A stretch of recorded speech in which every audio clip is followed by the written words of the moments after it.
que corresponden al banqueo de estas dos últimas sesiones del día viernes y sábado, ¿no? Hemos revisado las dos normas técnicas que corresponden a la salud materna y a la prevención de la transmisión de las infecciones de transmisión sexual de la gestante hacia el recién nacido. Ok, entonces vamos a empezar. En la primera pregunta menciona, toda norma técnica se crea con el fin de impactar positivamente en los indicadores nacionales de salud. El profesional del laboratorio contribuye directamente a este fin mediante diagnóstico preciso.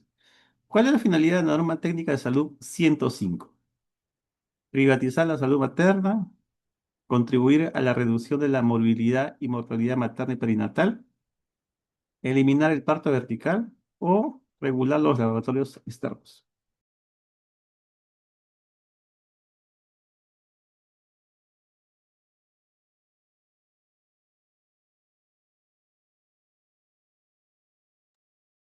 Ok, entonces esta norma técnica de salud 105 corresponde a la norma técnica de la salud integral de la mujer, cuya finalidad es justamente reducir o contribuir a la reducción de la morbilidad y mortalidad materna y perinatal de recién nacido. Entonces acá la respuesta sería la alternativa B. La norma técnica es 2019.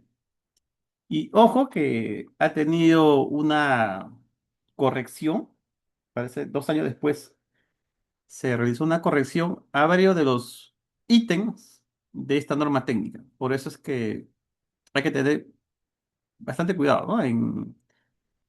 A la hora de revisar esta norma. Bien, segunda pregunta. El tamizaje oportuno de enfermedades de transmisión vertical, es decir, de madre e hijo, es una prioridad en la salud pública peruana.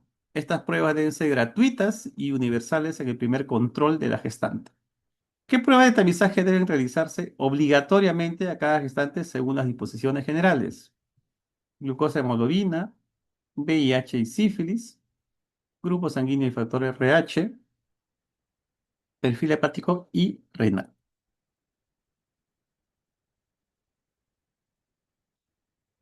Bueno, hay un grupo, una batería de pruebas que se realizan en el primer, que deben realizarse en el primer control de la gestante. Pero si nos referimos a lo que es enfermedad de transmisión vertical, estamos hablando de estas pruebas rápidas que son para la determinación de infección por VIH y por sífilis. Eso es lo que menciona la norma. Entonces la respuesta sería la B. Siguiente pregunta.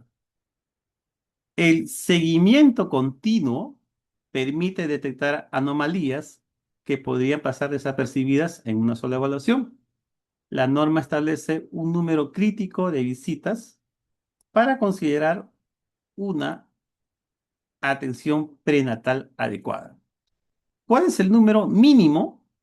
Hay un número mínimo de atenciones prenatales que debe recibir una gestante. Son 4, 8, 6 o 10 atenciones. Claro, porque podría recibir más atenciones, ¿no? Dependiendo también del caso. Pero ¿cuál es el mínimo ideal? Según la norma técnica, son 6 atenciones. ¿Ok? Son 6 atenciones. Seguimos. La documentación clínica es el soporte legal y técnico donde el laboratorio registra los resultados críticos. Existen formatos oficiales que deben ser llenados en cada nivel de atención de salud.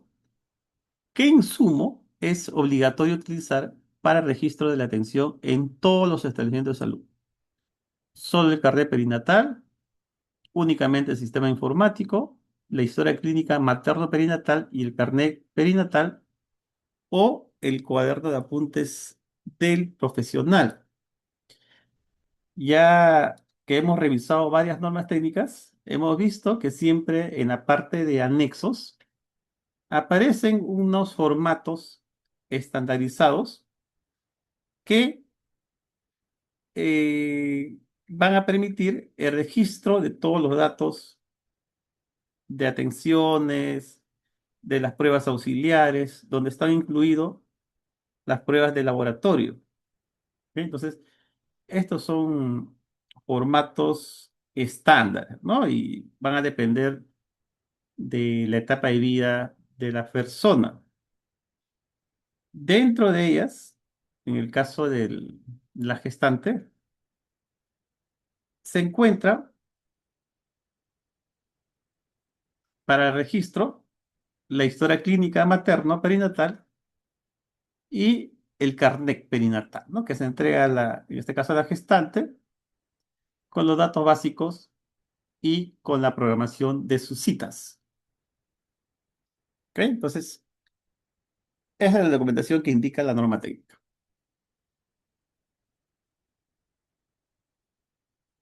Siguiente pregunta. La intervención previa a la gestación es ideal para corregir estados anémicos o patologías base. El documento señala un tiempo prudencial para estas acciones preventivas en la mujer en la atención preconcepcional. ¿Por cuánto tiempo de atención mínima es aceptable intervenir antes del embarazo? ¿Un mes, 3 meses, 6 meses o 2 años?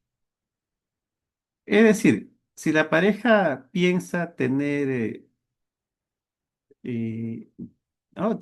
piensa tener descendientes, hay un tiempo, digamos, de preparación antes de la gestación para poder en en ese tiempo o en esos exámenes para poder detectar alguna alteración que podría tener la gestante, ¿no? Pero se considera un tiempo prudencial. Lo ideal es un año, pero según la norma técnica, considera 6 meses antes del embarazo. 6 meses antes del embarazo. Pone que en esos 6 meses debe realizarse las diversas pruebas, ¿no? De la batería de exámenes auxiliares. Siguiente pregunta. La prevención de defectos del tubo neural es una tarea que inicia antes de la concepción mediante suplementación. El laboratorio debe conocer estas pautas para orientar sobre la importancia de esta vitamina. ¿Qué suplementos indican en la atención preconcepcional 3 meses antes de la concepción? Hierro, 60 miligramos, ácido fólico, 1 miligramo al día, calcio, 2000 miligramos o vitamina B12.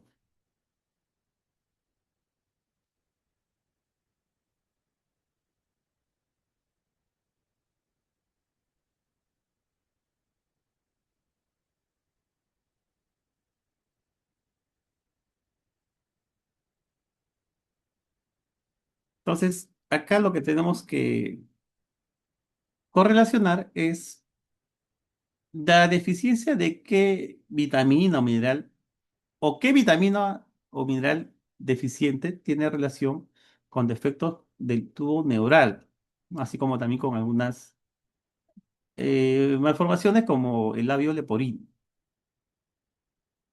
Esto tiene relación con la deficiencia de folato, ¿no? También denominado ácido fólico. Entonces, se considera suplementar con 1 miligramo al día, 3 meses antes de la concepción. Siguiente pregunta. La primera consulta es la más extensa debido a que se debe realizar todas las pruebas de laboratorio de base. La norma exige un tiempo mínimo para asegurar que se cubran todos los componentes de la atención. En la atención prenatal reenfocada, ¿cuánto debe durar como mínimo la primera consulta?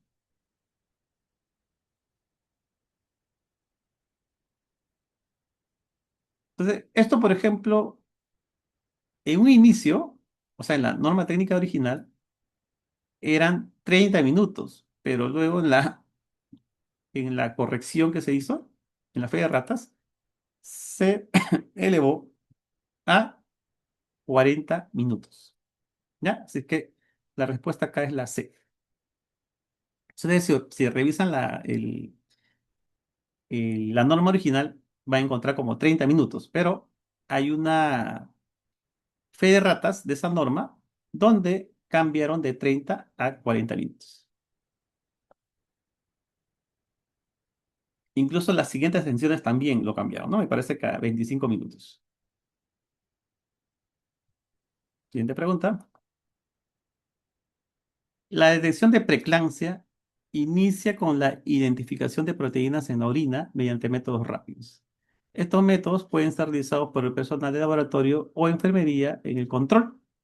¿Qué método cualitativo se utiliza para el tamizaje de proteinuria en la primera consulta prenatal?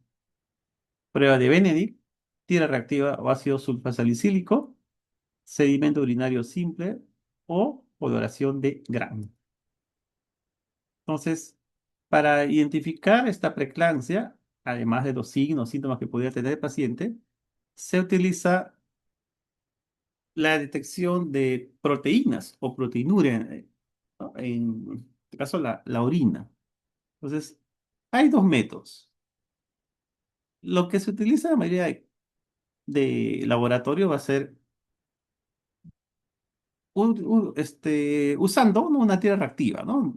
Usando la parte de las proteínas para ver el cambio de color.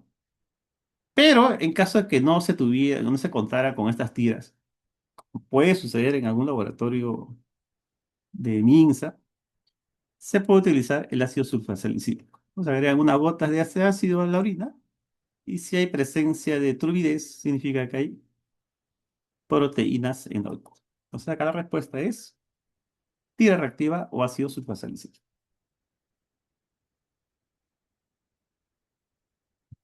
Siguiente pregunta. La confirmación de la edad gestacional es vital para programar las pruebas de laboratorio del segundo y tercer trimestre. Existe un periodo ideal para realizar la primera ecografía con fines diagnósticos. ¿Cuándo se debe solicitar la ecografía obstétrica para confirmar la edad gestacional? Antes de la 14ª semana, entre las 20 y 24 semanas, en el tercer trimestre únicamente, o solo si hay dolor abdominal. Hmm. Bueno, en este caso, según la guía, la norma, esta debe realizarse antes de la semana 14, ¿ya? Con el fin de confirmar la edad gestacional, porque recuerden que al inicio esa edad se va a determinar, ¿no?, de acuerdo a la fecha de la última regla, pero con la ecografía se va a tener un dato mucho más exacto. Entonces, debe ser antes de la 14ª semana.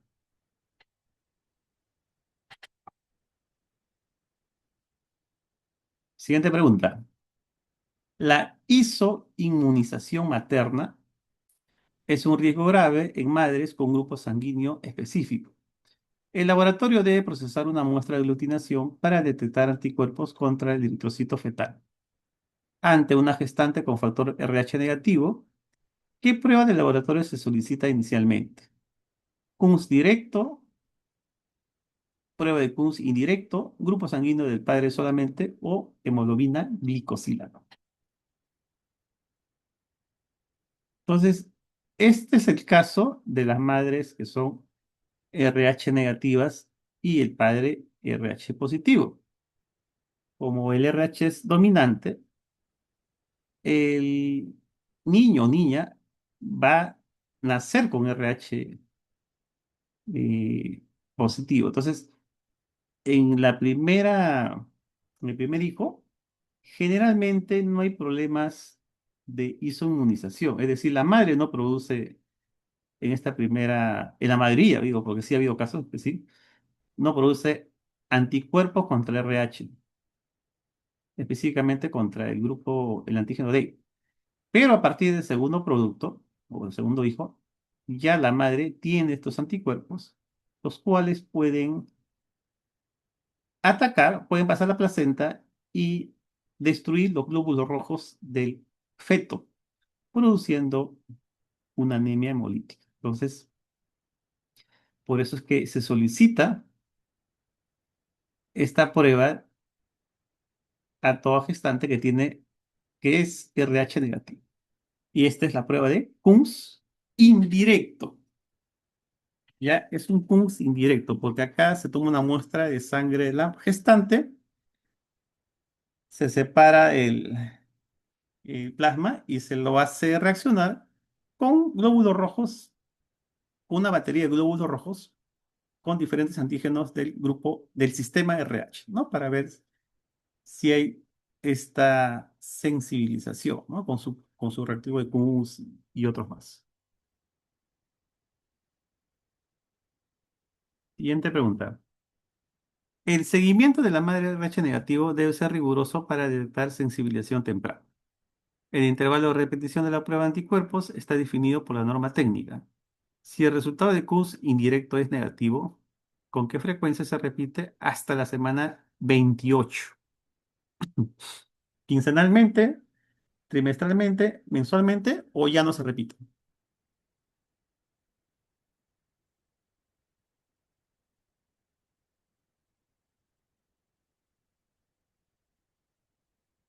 Entonces acá, si en la primera, ¿no? Resultó negativo, entonces, de acuerdo a la norma, debe seguir repitiéndose, pero ahora es mensualmente, ya justamente para corroborar, ¿no? Para confirmar que no exista sensibilización de la madre. Siguiente pregunta. El diagnóstico de diabetes gestacional requiere un manejo protocolizado de los valores de glucosa. Si una prueba inicial arroja dudas, se debe realizar un ayuno estricto para confirmar el resultado. ¿Cuál es el valor de corte de la glicemia en ayunas que requiere derivar a la especialista, que sería el endocrinólogo, si es que persiste? Mayor a 90, mayor a 100 miligramos, mayor a 105 o mayor a 126. Entonces, la gestación puede producir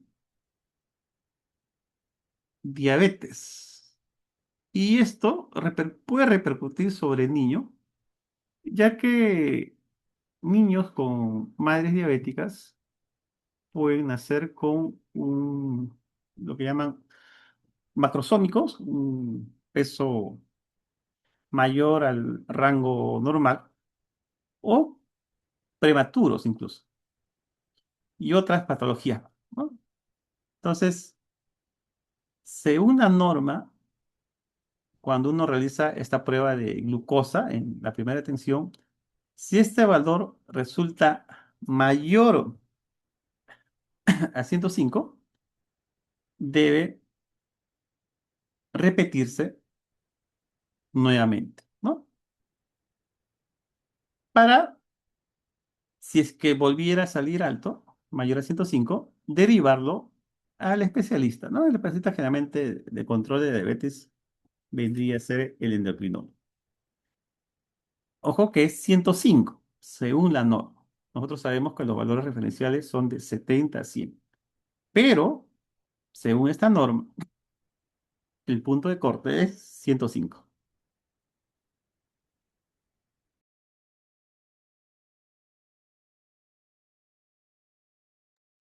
Muy bien, continuamos. El metabolismo de la glucosa cambia durante la gestación, especialmente en el segundo y tercer trimestre. Existe una ventana específica de semanas para captar casos de diabetes que no estaban presentes al inicio. ¿En qué semana de gestación se realizan los exámenes de detección de diabetes gestacional? Semana 10 a 14, semana 25 a 33, 35 a 40 o al momento del parto. Como que recuerden que esta prueba, además de otras, se realizan en dos oportunidades durante la gestación. La primera, en la primera atención, Y la segunda entre la semana 25 a 33. ¿No? Se espera que puedan existir algunos cambios en el metabolismo de la glucosa en la gestante para poder realizar recién en la semana 25 a 33. ¿Vamos? La suplementación con hierro es una norma estándar en el sistema de salud peruano para prevenir la anemia. Este debe iniciarse luego del periodo embrionario inicial para evitar molestias gástricas. ¿A partir de qué semana se prescribe el suplemento de sulfato ferroso más ácido fólico? ¿La semana 1, semana 8, semana 14 o semana 20? Claro, ¿no? Lo que indica la norma es que no debe darse al inicio de la gestación, porque este hierro, sobre todo el sulfato ferroso, tiene efectos secundarios. Uno de esos efectos secundarios es la gastritis y otras molestias más, ¿no? Como vómitos, diarreas, en algunos casos estreñimiento. Entonces, hay un tiempo al cual se va a indicar el ideal y es la semana 14. Entonces, a partir de la semana 14 ya puede consumir hierro esta gestante, ¿no? Justamente para prevenir la anemia. La prevención de la preeclampsia incluye la suplementación dietética con minerales específicos. El personal de salud debe asegurar que la gestante reciba la dosis correcta a partir de la mitad del embarazo. ¿Cuál es la dosis diaria de calcio indicada a partir de las 20 semanas de gestación? 500, 1000 miligramos, 2000 o 4000 miligramos. Entonces, además del hierro, ácido fólico, también se sugiere suplementar con calcio a una dosis de 2000 miligramos diarios, que también es otra indicación de esta norma técnica. 2000 miligramos o 2000, o 2 gramos, ¿no? Que son.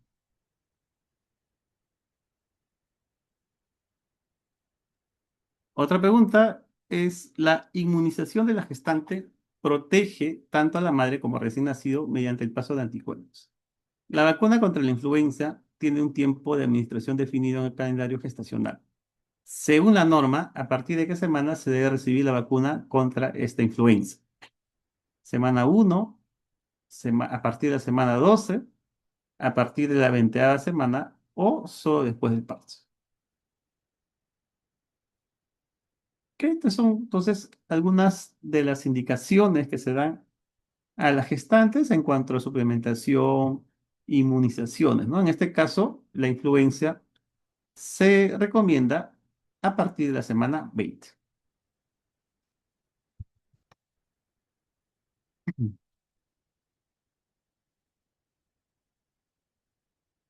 No, prácticamente a la mitad de la gestación. Siguiente pregunta. Los análisis de laboratorio deben actualizarse cerca del término para evaluar el estado de la madre antes del parto. Esta batería de pruebas incluye hemoglobina y tamizaje de infecciones. ¿Cuándo se debe actualizar los análisis de laboratorio de hemoglobina, sífilis, VIH, glicemia, orina? En el tercer trimestre. A las 30 semanas, a partir de las 33 semanas, solo si la paciente presenta síntomas o a las 38 semanas. Entonces, ¿cuándo debe realizarse la segunda batería de pruebas?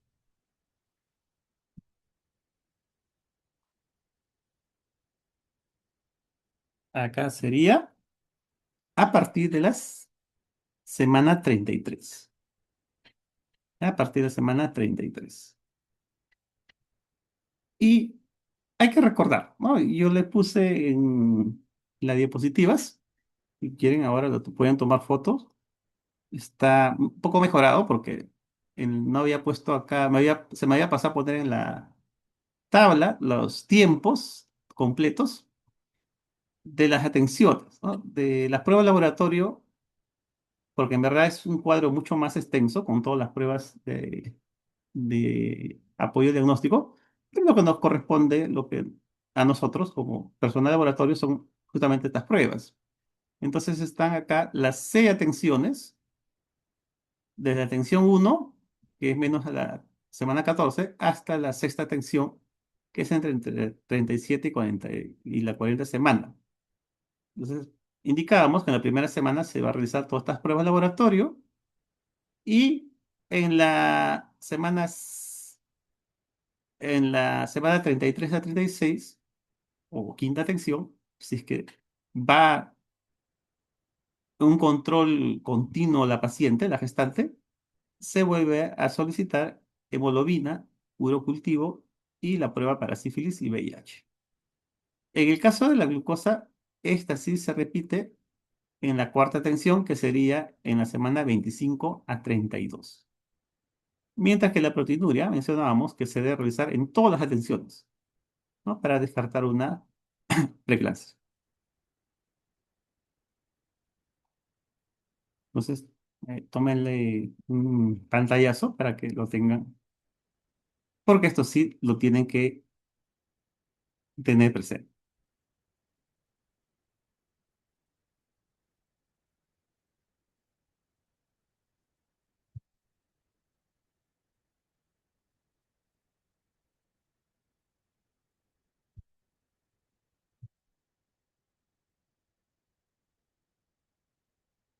Ya, muy bien. Continuamos. Para evitar la duplicidad innecesaria de pruebas, se establece un tiempo de vigencia de los resultados del primer trimestre. La norma indica cuánto tiempo debe transcurrir para requerir un nuevo control de laboratorio. ¿Qué intervalo mínimo debe existir entre la primera muestra de laboratorio y la actualización del tercer trimestre? ¿Un mes, 2 meses, 3 meses o 6 meses?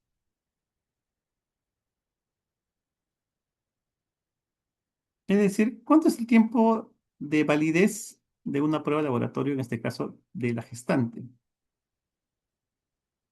Mm.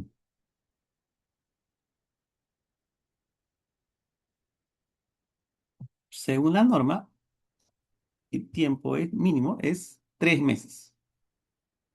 ¿Ya? Durante este tiempo, los resultados son válidos del laboratorio. Pasado este tiempo, ya tendría que realizarse otras pruebas de laboratorio.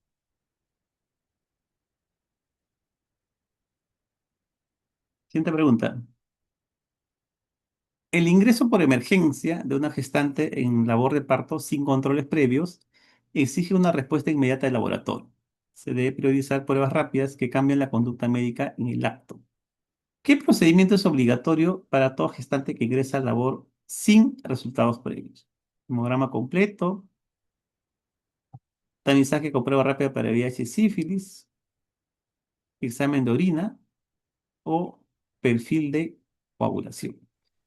Porque sucede, ¿no? Sucede de que a veces viene una gestante sin ningún control prenatal o de repente va a un hospital y, bueno, como sucede en el hospital a veces viene, ¿no? De una determinada zona y sin ninguna prueba de laboratorio. Entonces, en el momento tiene que solicitarse pruebas y hay dos pruebas, ¿no? O una prueba que es obligatoria, porque sabemos que tenemos que evitar la transmisión vertical del VIH y de la sífilis. Entonces, esta es la prueba que obligatoriamente tiene que hacerse a toda gestante que no tenga resultados de laboratorio.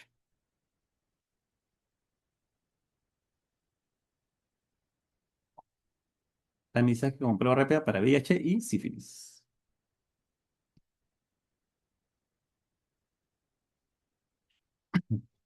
Tiene pregunta. La prevención de la transmisión vertical del VIH incluye protocolos estrictos durante el alumbramiento. El manejo del cordón es distinto para evitar que la sangre materna pase al neonato. En una madre con VIH, ¿cuál es la indicación respecto al cordón umbilical? Realizar el ordeño del cordón antes de ligar, ligar el cordón sin ordeñar inmediatamente producido el parto, esperar que deje de latir para cortar o no cortar el cordón hasta la salida de la placenta. Entonces, según la norma, lo que indica es que debe ligarse el cordón umbilical sin ordeñar, ¿no? Luego de ser producido el parto.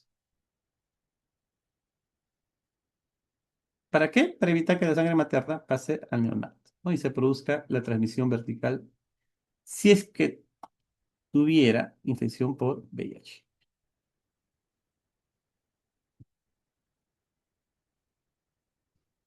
Siguiente pregunta. El estudio de las causas de muerte fetal es fundamental para la vigilancia epidemiológica y clínica. El laboratorio de patología juega un rol crucial en el análisis de anexos fetales. ¿Qué se debe hacer con la placenta en caso de un óbito o natimuerto? No un óbito fetal. O que murió, ¿no? Durante el parto. Descartarlo como residuo biológico a esta placenta, entregarlo a los familiares, remitirla al servicio de patología para estudio anatomopatológico o tomar una muestra de sangre del cordón solamente. Bueno, lo que queremos es investigar, ¿no? La causa de esta muerte. Por lo tanto, lo que indica la norma es que debe enviarse al laboratorio de anatomía patológica, ¿no? Para hacer cortes histológicos de esta placenta. Siguiente pregunta. La infección urinaria asintomática, sin síntomas, puede desencadenar partos prematuros si no se maneja adecuadamente. El laboratorio debe realizar un seguimiento microbiológico ante la presencia de marcadores de infección. ¿Cuál es la conducta del laboratorio ante una gestante con nitritos positivos en el examen de orina? Urocultivo periódico, solo observación, ecografía renal inmediata o frotis de flujo vaginal.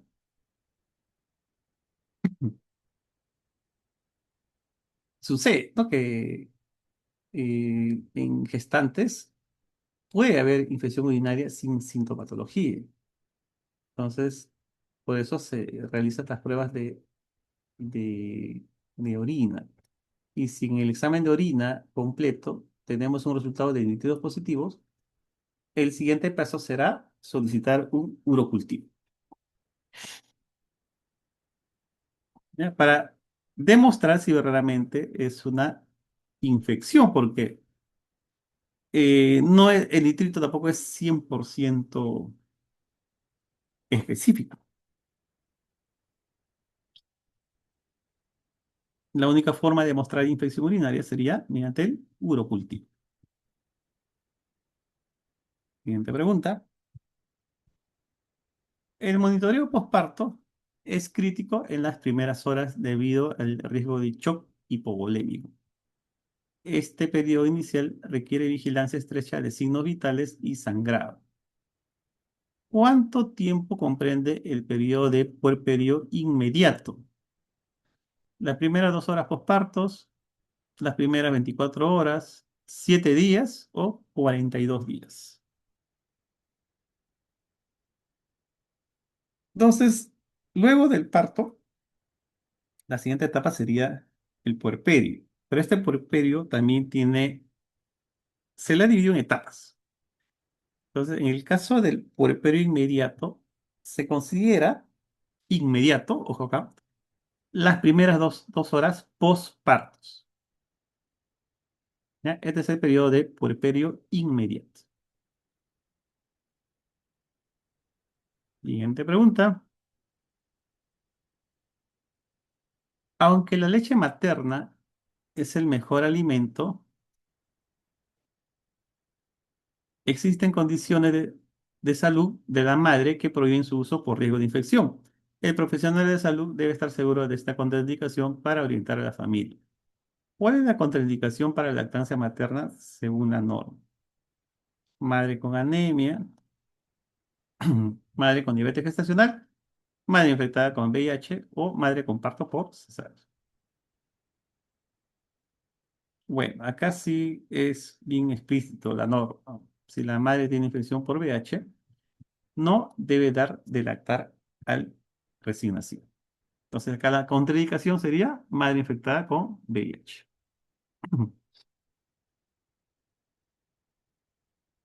Los restos no tienen acá, ¿no? Anemia, diabetes, parto por cesárea, esos no son contraindicaciones de lactancia. Y justamente lo que hablamos, el puerperio se divide en etapas para organizar las visitas de seguimiento en el domicilio o establecimiento. La segunda etapa abarca la primera semana de recuperación de la mujer. ¿Qué periodo comprende el puerperio mediato? Entonces, hay tres etapas: inmediato, mediato y tardío. Nos preguntan sobre la segunda.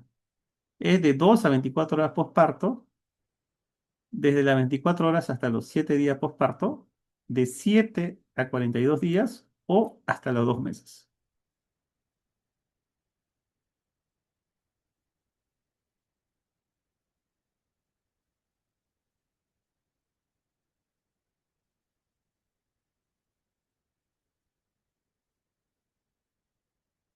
Acá la respuesta es desde las 24 horas hasta los 7 días posparto. ¿Ya? Hasta los 7 días posparto. Esto comprende el puerperio mediato. No se vayan a confundir con el otro, que era inmediato, que era hasta las 24 horas.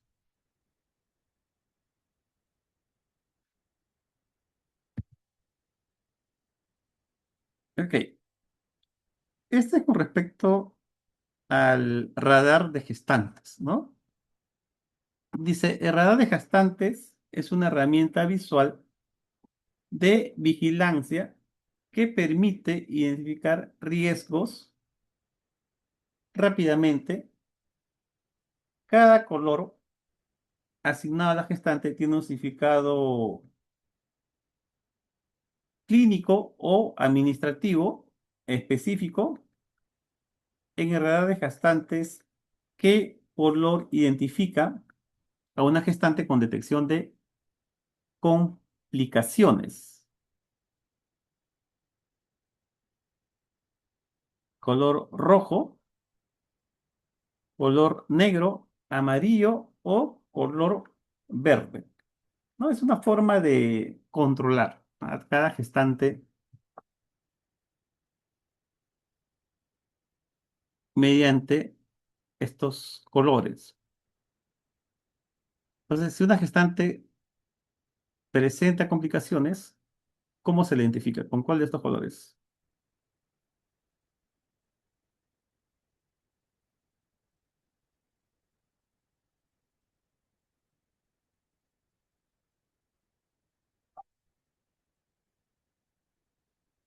A ver, entonces acá la respuesta es con respecto a este radar, el color amarillo. Entonces, si se le ha colocado este cintillo amarillo, significa que es una gestante que presenta complicaciones. Vamos a otra pregunta similar. Dice, la inasistencia a los controles prenatales se considera una señal de alerta para el sistema de salud comunitario. El radar utiliza un color llamativo para que el personal realice la búsqueda activa. ¿Qué color se utiliza en el radar para identificar una gestante que no acude a su cita? ¿Azul, rojo, verde o negro?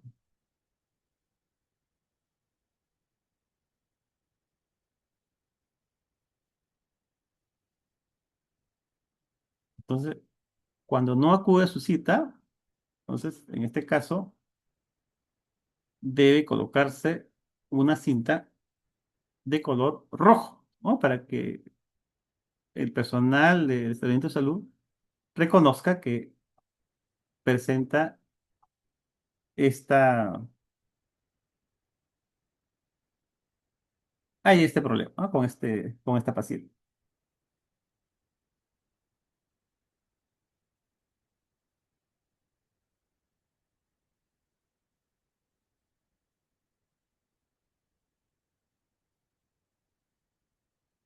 Siguiente pregunta. El acceso a las pruebas de laboratorio deben garantizarse incluso fuera del establecimiento de salud. Durante las visitas domiciliarias, el personal está facultado para realizar tamizajes rápidos.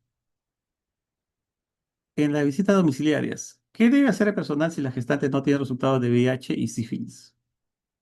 Citarlo al laboratorio para el día siguiente, realizar la prueba rápida, prueba de orientación y consejería, no realizar ninguna acción o pedir que traiga resultados de un laboratorio privado. En la norma que vimos ayer mencionaba, ¿no?, que las pruebas de VIH se pueden hacer dentro del establecimiento de salud o también fuera, ¿no? O, en este caso, durante las visitas domiciliares. Entonces, lo que indica la norma es que debe realizarse las pruebas rápidas. Lógicamente sabemos que previo consentimiento informado para el caso de VIH.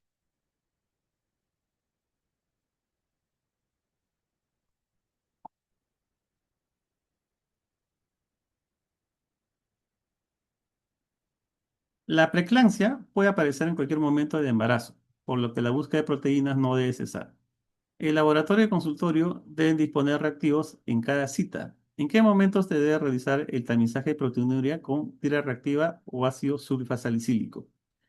Solo en la primera consulta, en toda atención prenatal, solo después de la semana 20 o solo si la paciente presenta edema, ¿no? Nosotros vimos que también el edema es un signo de hipertensión arterial que debe examinarse. Pero la pregunta es, ¿cuándo debe hacerse la prueba de proteinuria? Y según lo que ya hemos visto, la norma y la tabla que les he enviado es en toda atención prenatal, ¿no? Durante las 6 atenciones prenatales.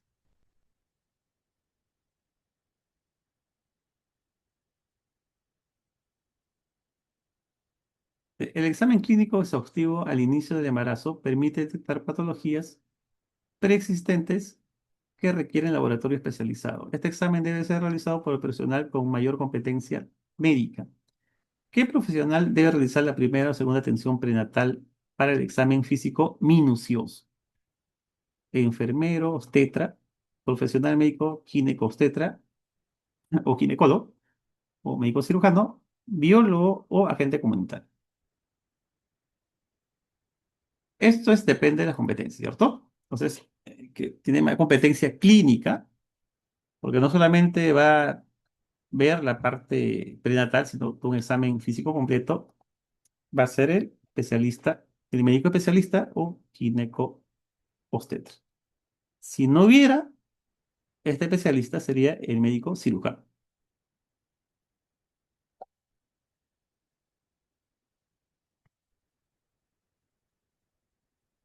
Muy bien. Entonces, hasta acá son las preguntas del, de la clase del día viernes, ¿cierto? El día viernes tuvimos de clase.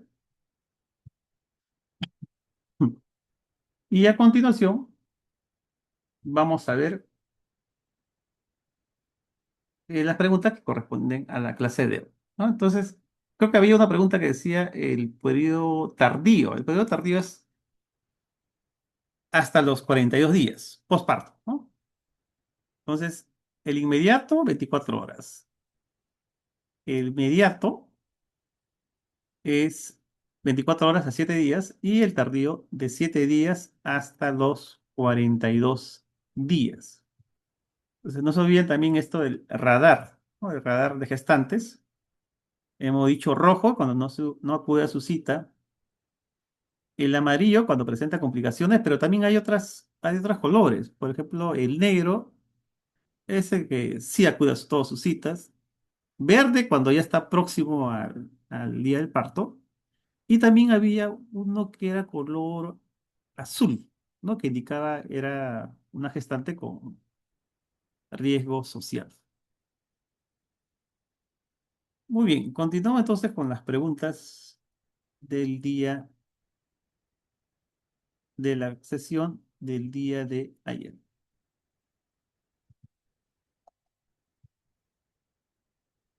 Voy, para acabar a tiempo,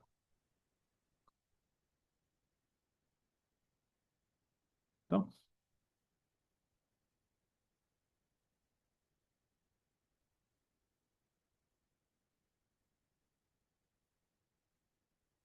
Un segundo, por favor.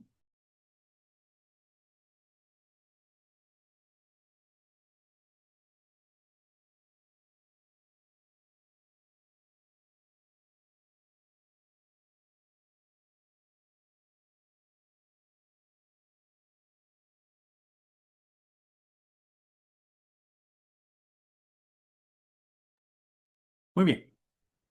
Entonces vamos con las preguntas de esta segunda parte. La vigilancia epidemiológica busca eliminar la transmisión vertical de infecciones críticas mediante la detección temprana en el primer nivel de atención. El profesional del laboratorio debe conocer el marco normativo que estandariza estas intervenciones de salud pública. ¿Cuál es el objetivo general de la norma técnica de salud 159 según el documento?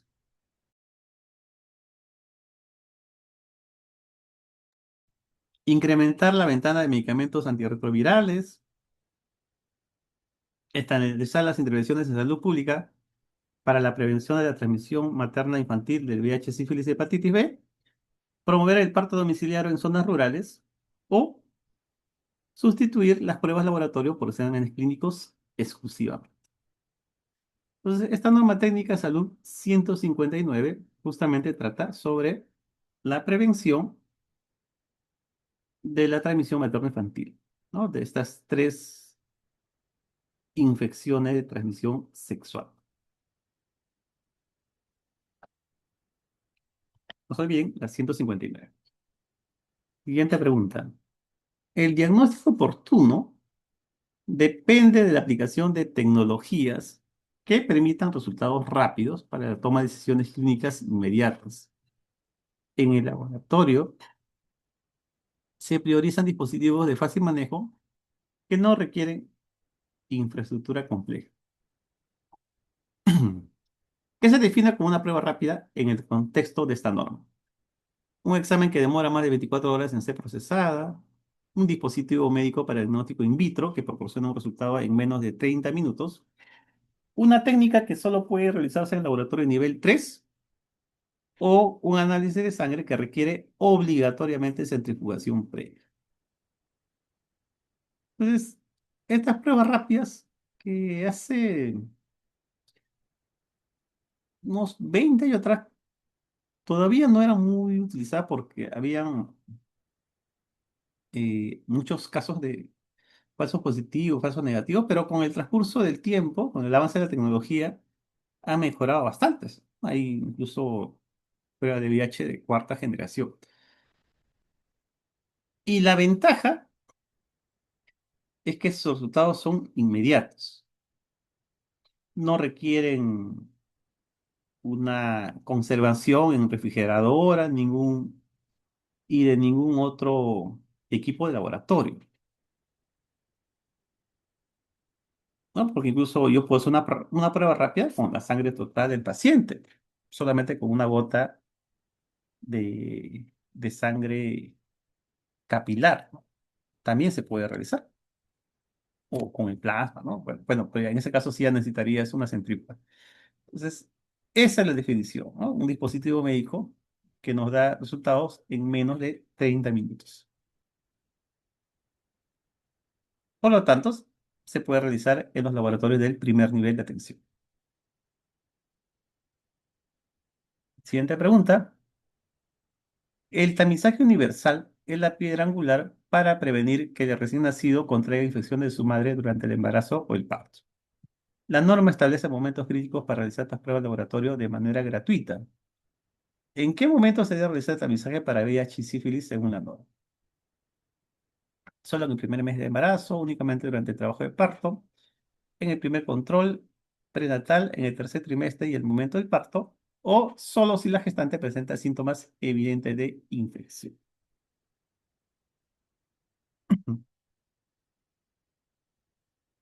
Esto es similar a lo que ya hemos estado viendo,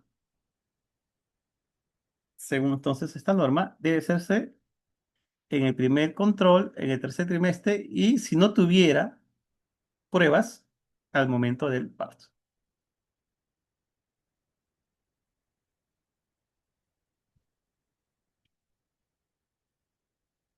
La calidad del diagnóstico de VIH en gestantes se basa en un algoritmo que busca la mayor sensibilidad y especificidad posible.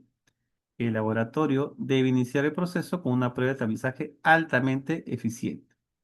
¿Cuál es la prueba de tamizaje de elección para VIH en el primer nivel de detección? Hay que recordar los fulgoramas. El Western blot, prueba rápida de tercera a cuarta generación o ELISA, carga viral directa o cultivo viral en medio selectivo. Entonces nos preguntan por las pruebas de tamizaje.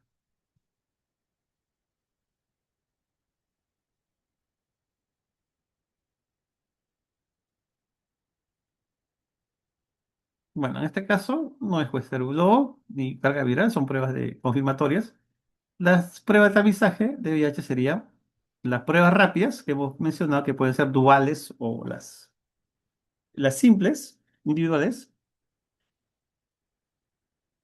que pueden ser de tercera o cuarta generación. También mencionamos que cuarta generación es cuando tiene el antígeno P24 o el ELISA, ¿no? Que también tiene generaciones. Entonces la respuesta acá es la B. Siguiente pregunta. Ante un resultado reactivo en la prueba de tamizaje del VIH, el laboratorio debe proceder de inmediato para confirmar o descartar la infección. El tiempo es un factor crítico para iniciar la profilaxis antirretroviral en la madre. ¿Cuál es la conducta ante una primera prueba rápida de VIH con resultado reactivo? Se declara a la paciente como infectada por VIH definitivamente, se considera caso probable y se debe realizar una segunda prueba rápida de diferente lote o fabricante.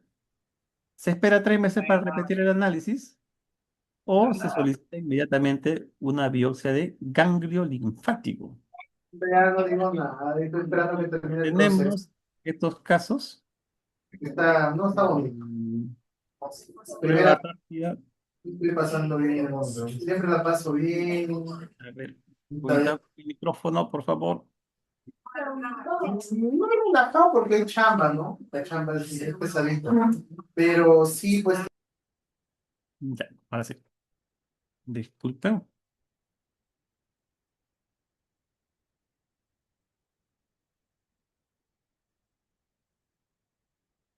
¿Dónde estaba? Uy, ¿qué pasó?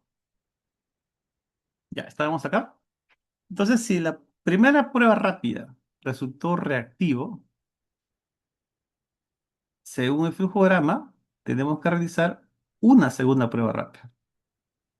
Pero esta segunda prueba rápida tiene que ser con una marca diferente. Eso es lo que indica la norma, ¿ya? Con una marca diferente. O sea, pues, si tu prueba rápida uno fue marca A, el otro tiene que ser marca B.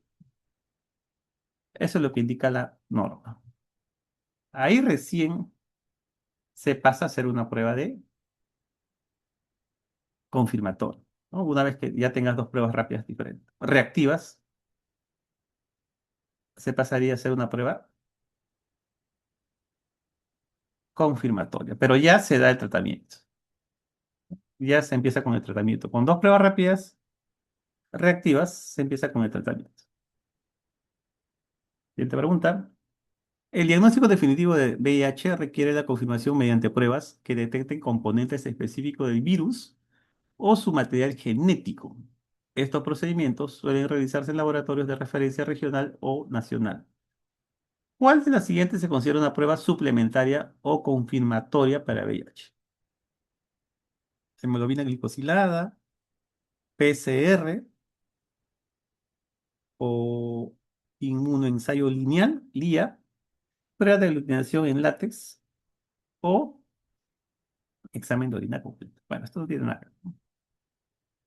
Entonces, acá las pruebas confirmatorias son estas dos, la PCR y el inmunoensayo lineal, ya que se realizan en los laboratorios de referencia o, en último caso, en el Instituto Nacional de Salud, que es el ente máximo de la Red Nacional de Laboratorios.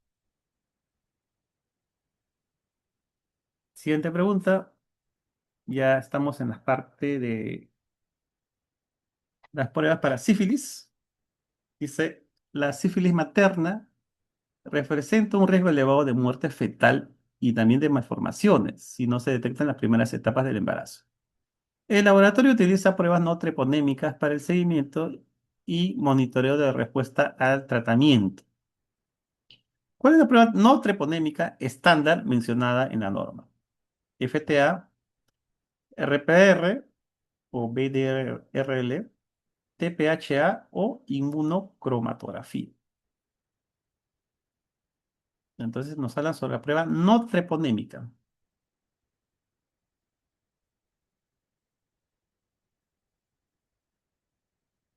Entonces acá la respuesta es la RPR, ¿no? La que es la cuantitativa.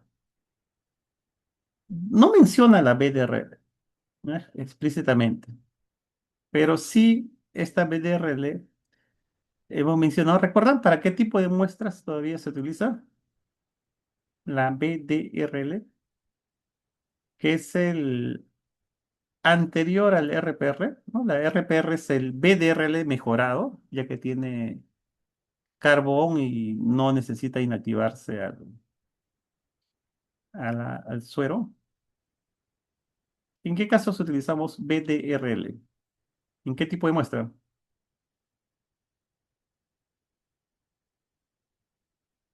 Era para sífilis en líquido cefalorraquídeo. Muy bien, LCR. Entonces, esta es la prueba no treponémica, la que menciona la norma, la RPR. El diagnóstico de sífilis se complementa con pruebas que detectan anticuerpos específicos contra el treponema pallidum. Estas pruebas suelen permanecer reactivas de por vida independientemente del tratamiento recibido. ¿Cómo se clasifican las pruebas rápidas utilizadas para el tamizaje de sífilis en gestantes? Pruebas no treponémicas, pruebas treponémicas, pruebas de carga bacteriana o pruebas de sensibilidad antibiótica.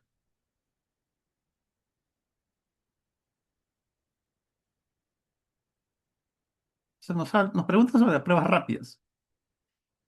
¿Cómo se las clasifica? Las pruebas rápidas. Esto lo vimos, ¿no? Hay pruebas no treponémicas porque no utilizan el antígeno, que es el treponema pallidum, como parte de la prueba, y las pruebas que sí utilizan el antígeno de treponema. En este caso, las pruebas rápidas se clasifican como pruebas treponémicas, ¿ok? Ahí, ojo con eso. Las pruebas rápidas son pruebas treponémicas. La RPR es prueba no treponémica. No se vayan a confundir.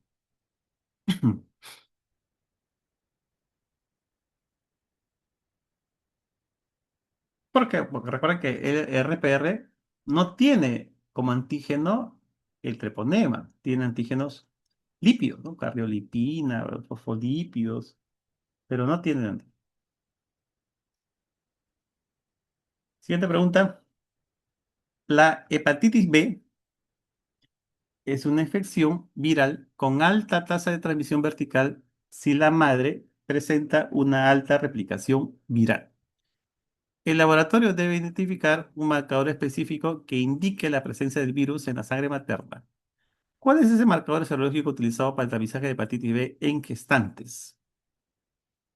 El anticuerpo contra core de la hepatitis B, el antígeno de superficie, también denominado antígeno australiano, el antígeno E de la hepatitis B o la carga viral de ADN para virus de hepatitis B. ¿Cuál es entonces la prueba de tamizaje? Y no solamente para gestantes, sino para la población en general, sería el antígeno de superficie. Entonces, si yo presento esta prueba reactiva, hay que seguir todo el flujograma, ¿no? Solicitar las pruebas de función hepática, todas las pruebas de marcadores serológicos de hepatitis, ¿no? Un examen mucho más minucioso y trasladar, ¿no? Transferir al paciente a un establecimiento de mayor nivel de atención. Siguiente pregunta.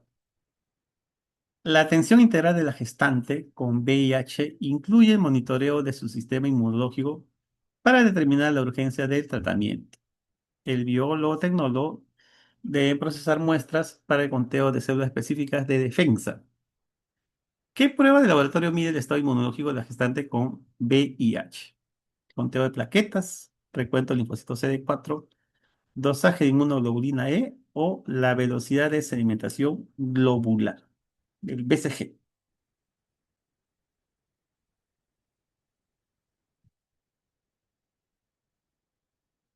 En este caso, entonces, todo paciente con VIH, sea no gestante, para ver el estado inmunológico, ¿no? Cómo están sus defensas, lo que se solicita es el recuento de linfocitos CD4, porque recuerden que es el linfocito que es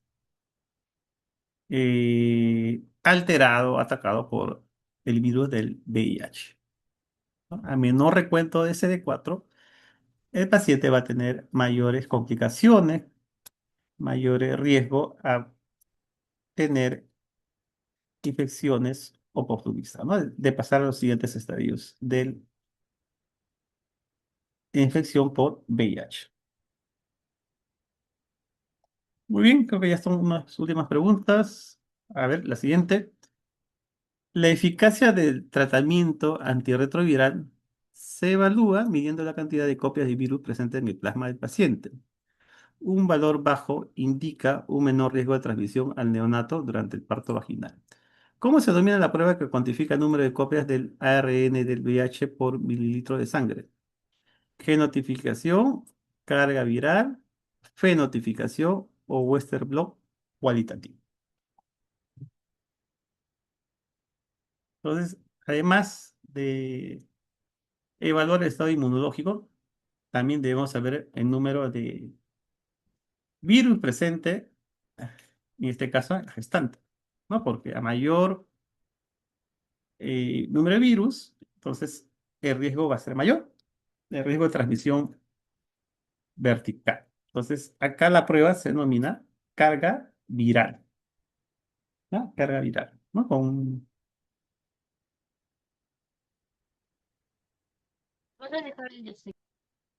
siguiente pregunta. En recién nacidos expuestos al VIH, la prueba de anticuerpos, ELISA o prueba rápida, no son útiles inicialmente debido al paso transplacentario de defensas maternas. El laboratorio debe realizar pruebas directas que busquen el virus en el neonato durante sus primeros meses de vida. ¿Cuál es la prueba de elección para el diagnóstico del VIH en niños menores de 18 meses?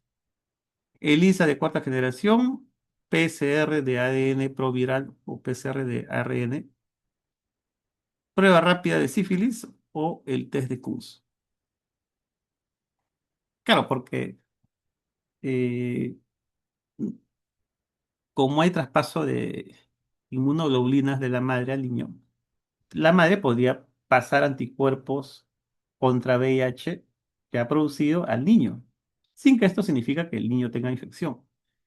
Entonces, debe buscarse otra prueba que no mida anticuerpos, sino que mida antígeno, que mida al virus. En este caso, la prueba, según la norma, debe ser la de PCR, ¿no? La de carga viral.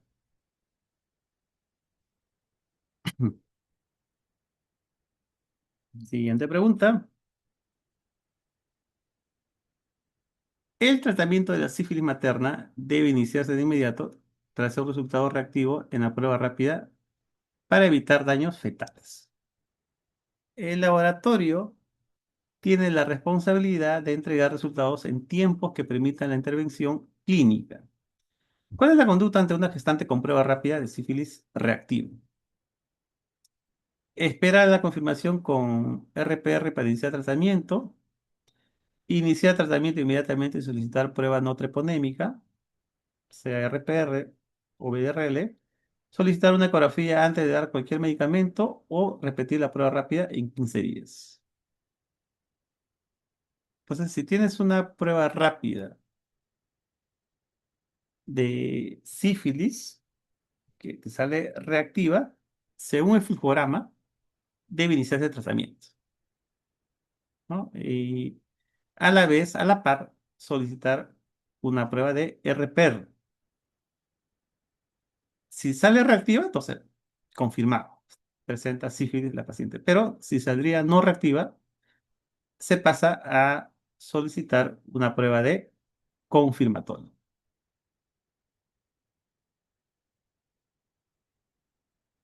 Siguiente pregunta. El éxito del tratamiento de la sífilis se mide por el descenso de los títulos o diluciones en las pruebas no treponémicas. El personal del laboratorio debe ser preciso en la lectura de esas diluciones para reportar cambios significativos. ¿Qué se considera una curación serológica en el seguimiento de la sífilis?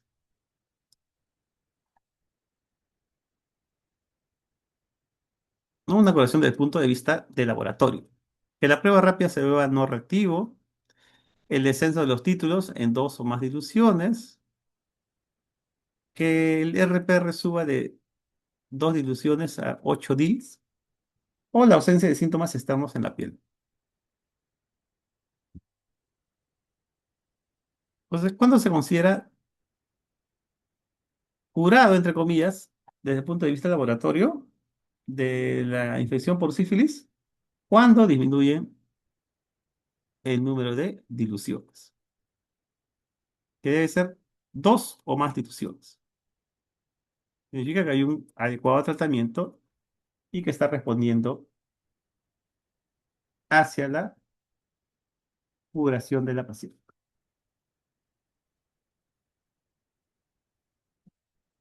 Muy bien, creo que ya esta es la última pregunta. A ver, ¿hay otra más?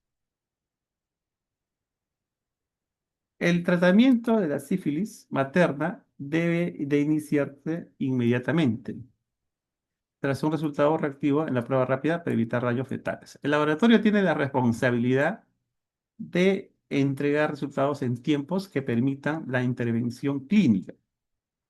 ¿Cuál es la conducta ante un gestante con prueba rápida de sífilis reactiva? Esperar la confirmación con RPR para iniciar tratamiento. Ah, perdón, esto ya lo hemos visto, ¿cierto? Ya lo hemos visto, ya lo hemos... Acá está. La prevención de la hepatitis B en el recién nacido incluye la administración de inmunoglobulina y la vacuna en las primeras horas de vida, ¿no? En el caso recién nacido. El laboratorio debe asegurar que la madre tenga su resultado de antígeno superficie disponible antes del alta. ¿En qué plazo máximo debe administrarse la vacuna contra la hepatitis B a recién nacido? A los 7 días de nacido, dentro de las primeras 12 horas de vida, al cumplir el primer mes o solo si la madre es reactiva.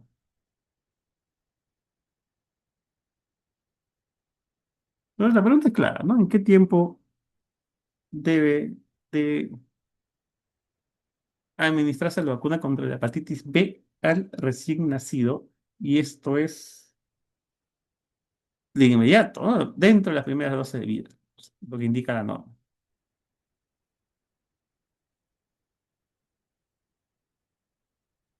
Esto ya es la parte de gestión.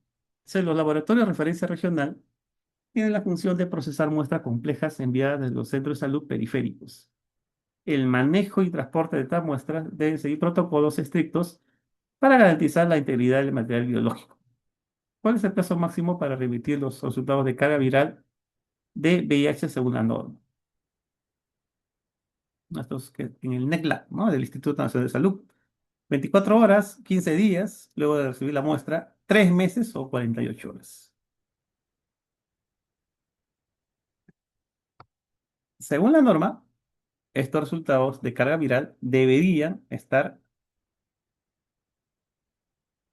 dentro de los 15 días, ¿no? Luego de recibir la pasta. Por eso es que la muestra se rotula, ¿no? Que es de gestante o es de un recién nacido, justamente para que exista, para que sean muestras preferenciales, ¿no? Que sean procesadas lo más rápidamente posible.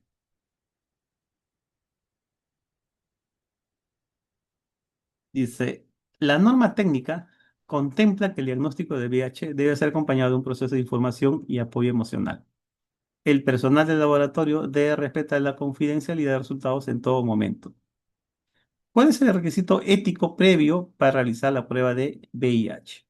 Permiso del esposo o pareja, consentimiento informado, orden judicial o el pago de una tasa administrativa.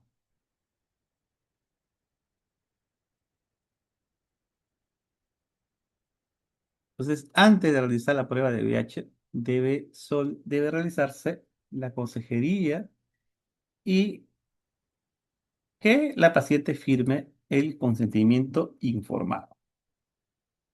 Recuerda, en el caso de adolescentes, de menores de edad, ¿cuál era el documento que debía firmarse?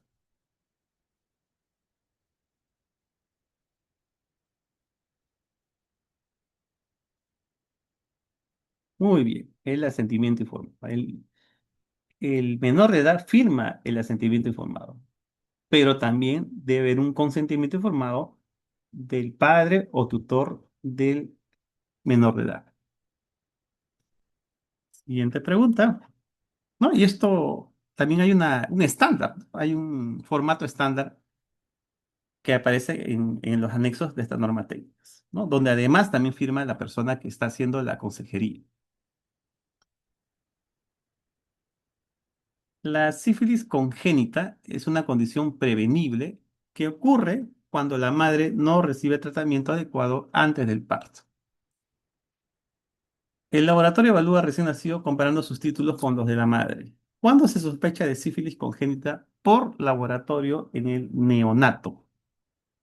Cuando el neonato tiene títulos iguales a los de la madre, cuando los títulos de RPR del neonato son 4 veces mayores, o dos diluciones, que los maternos, cuando el neonato es no reactivo, o mejor dicho, cuando la prueba, ¿no? del neonato es no reactivo, o cuando la madre tiene una prueba rápida negativa.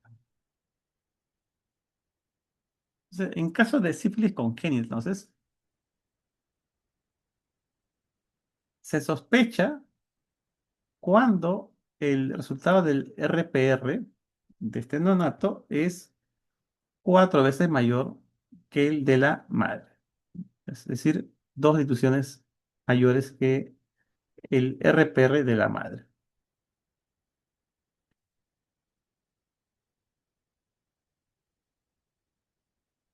Muy bien. Siguiente pregunta. La eliminación de la transmisión materna de hepatitis B requiere el seguimiento de los hijos de madres portadoras del antígeno de superficie. El laboratorio realiza pruebas específicas para verificar si hubo infección o si el niño desarrolló inmunidad. ¿A qué edad se realizan las pruebas serológicas finales al niño expuesto a hepatitis B? ¿No? Porque hay que hacer todo un seguimiento, ¿no? Al niño. Pero ¿cuál sería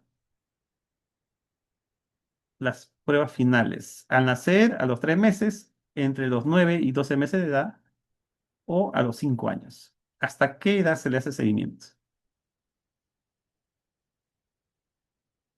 ¿No? De estos niños cuyas madres presentaron hepatitis B. Según la norma, es hasta los 9 y 12 meses de edad. ¿Ok? 9 y 12 meses de edad. Bueno, esto creo que ya es la última pregunta. Hoy hemos visto 50 preguntas, me parece, de estos dos temas. El manejo de los suministros y reactivos es una responsabilidad administrativa del jefe de laboratorio para evitar desabastecimientos. La norma indica quién es el responsable de asegurar la disponibilidad de pruebas rápidas. ¿Qué entidad debe garantizar suministros reactivos de laboratorio según la norma técnica de salud? La municipalidad local, el MINSA a través de sus direcciones de salud, la farmacia privada más cercana o el profesional de salud con su propio dinero. Bueno, acá es el MINSA, por supuesto, ¿no? El MINSA tiene que gestionar la adquisición de estas pruebas rápidas, ¿no? Sabemos que es gratuita, sobre todo al que son, que pertenecen al sistema, al seguro, el SIS o a salud. Y muy bien, jóvenes, con esto entonces terminamos. Hoy día hemos visto 50 preguntas, 50 preguntas de estos dos temas, de estas dos normas técnicas que tratan sobre salud materna y sobre la prevención de la transmisión vertical de la infección del VIH, hepatitis B y sífilis.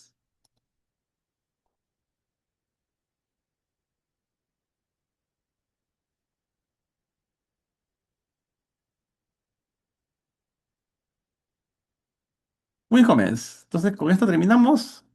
¿No sé si tienen alguna consulta?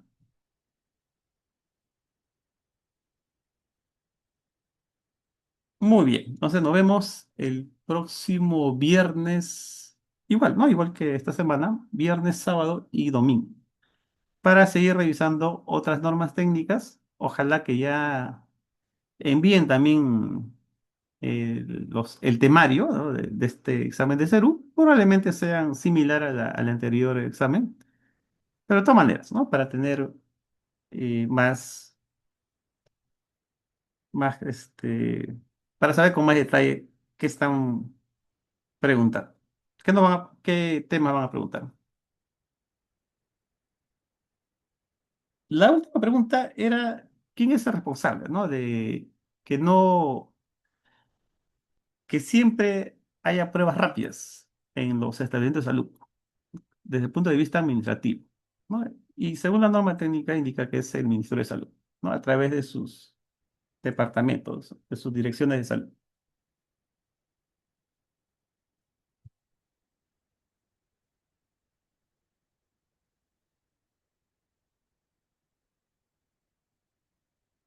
¿Alguna otra pregunta, jóvenes?